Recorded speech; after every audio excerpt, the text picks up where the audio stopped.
pinanganak siya at kinako sa krus at namatay siya para maligtas Tayo lahat. tayong lahat. Lahat. 25 po. Oh, ano meron? Pasko po. Bakit may Pasko? Dahil po. Birthday po ng Panginoon. Ha? Birthday po ng Panginoon. Birthday ng Panginoon. Oh. Maliban doon, birthday niya. Tapos, bakit pinanganak siya? Maliban sa gusto mo magkapera. Kasi ako gusto ko rin magkapera. Kaya nagdulag ako. Bakit kayo nangangaroling? Di ba kumakanta kayo ng kanta ng Pampasko? Oo. Bakit? Ay mga bro, simple lang eh. Sinabi ko sa mga bata, huwag silang mahiya ng mga aruling. Tinanong ko sila kung ano yung December 25, bakit sila nangangaruling. So, nasagot naman yung isa. So, shoutout sa mga nangangaruling. Huwag tayo mahiya, tayo pagsigawan na December 25 ay kapanganakan ng nagligtas sa atin. Meron doon kayo nangangaroling? Oh. Ano meron? Po ako may pupuntahan po kami. Anong meron? Ano nga, maliban sa nag-iipon ka. Gusto mo, po sa panbaon namin. gusto niyo magkapera, di ba? Opo. Anong meron? Bakit nagkakaroling kayo? Maliban sa gusto mo magkapera. Kasi ako gusto ko rin magkapera. Kaya nagdulag ako. Bakit kayo nangangaroling? Di ba kumakanta kayo ng kanta ng Pampasko? Oo. Bakit? Ano yan dito? Bakit? Ano yung dahilan? Sila pogi. Ano dahilan? Bakit ka kumakanta? Nangangaroling po. Oo, bakit kayo nangangaroling? Maliban sa gusto nyo magkapera. Para po papayos ko po yung bike. Maliban sa gusto nyo may baon. Maliban sa gusto nyo may pera. Ang bili ng pagkain. Opo. Bakit kayo nangangaroling? Ha? Oo. Bakit kayo nangangaroling?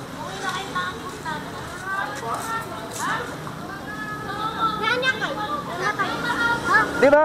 Ano ba December? Ano ba December? Anong December? Papunta. Ha? December 25 po. Oh, ano meron? Pasko po. Bakit may Pasko? Dahil po. Birthday po ng Panginoon. Ha? Birthday po ng Panginoon. Birthday ng Panginoon. Oo. Maliban doon, birthday niya. Tapos, bakit pinanganak siya? Para po sa atin po. Ha? Para po sa atin. Sa atin. Bakit? Anong atin? Bakit atin?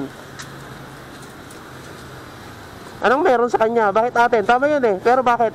Para sa atin, di ba? Bakit? Para po sa kabaitan. Kabaitan? Ano pa? Gawan. Di ba si Jesus kinako? Nung pinako, anong nangyari sa kanya? Para po inaano po mga kasalanan po. Ha?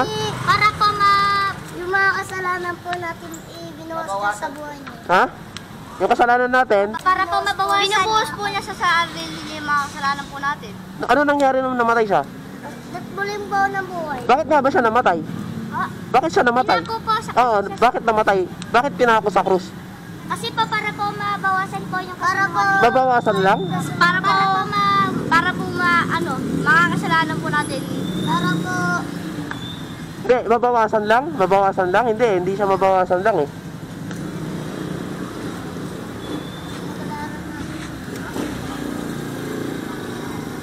Ah, ito yung bukol. Ipagsuntukan ka. Ano? Ipagsuntukan ka eh. kabakan po. Di ba si Jesus, pinanganak, di ba? Opo. Sa sabsaban. Oo, ni Ring. Tama. Opo. Tapos, pinako sa krus. Opo. Bakit? Ba't pinatay siya? Ba't kailangan siyang mamatay? Kasi po, yung mga kasalanan natin. Ay, ano, malaglag. Pinuod ko na Ano? Para? yung mga kasalanan po natin. Pinuod niya sa kanyang sarili. O, sabihin ko na nga lang kasi uulan na. Di ba, narinig nyo na ganun na laman ng pagmamahal ng Diyos sa sanlibutan. Opo. Kaya binigyan niya yung kanyang bugtong na anak. Box mo. Upang kung sinong mang maniwala sa kanya, ay hindi mamamatay, kundi magkakaroon ng Buhay. buhay na walang hanggan. Opo.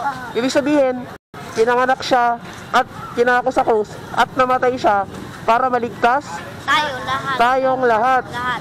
na sa kasalanan. Ang sinasabi ay kung sino man yung maniwala daw sa kanya, ay magkakaroon ng buhay na walang hanggan. Tama? Opo.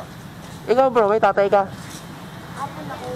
Pag sinabi sa'yo, kung sakali tatay mo, ipapako sa krus para maligtas tayong lahat, okay lang sa'yo? Ako ayaw ko eh. Siya na lang. Pwedeng ikaw na lang. Mapaka sa krus. De, biro lang. Pero, pag nangangaroling kayo, huwag kayong mahiya, no?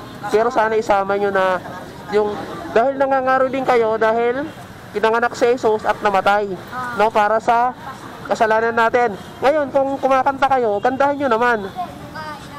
Wag kayo, hindi, okay lang, wag na. Kantahin nyo, wag kayong mahiya, no? Basta isa puso natin na nangangaroling kayo, hindi lang para bigyan pa ng pera.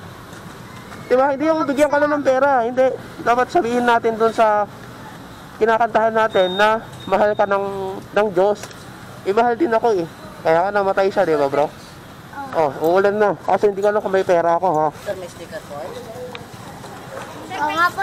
Sir, pinong sticker. Sir, sticker. Sir. Kaming ano lang yun. Kaming apat. Ay, 5. Wala naman akong ano. Matumbay yan. Matumba. Bigat niyan. Wala naman na. Ay, 50 lang to, ha? Hati-hatian nyo na. Uy, ati-ati. Ako na, boy. Isa lang to, pre. Saka isa na. Sir, pinong sticker to, sir. Sir, pinong sticker. Ay, isa lang natira. Bro, pag hati-hatian nyo na lang, ha? Panangaan na kami. Oh.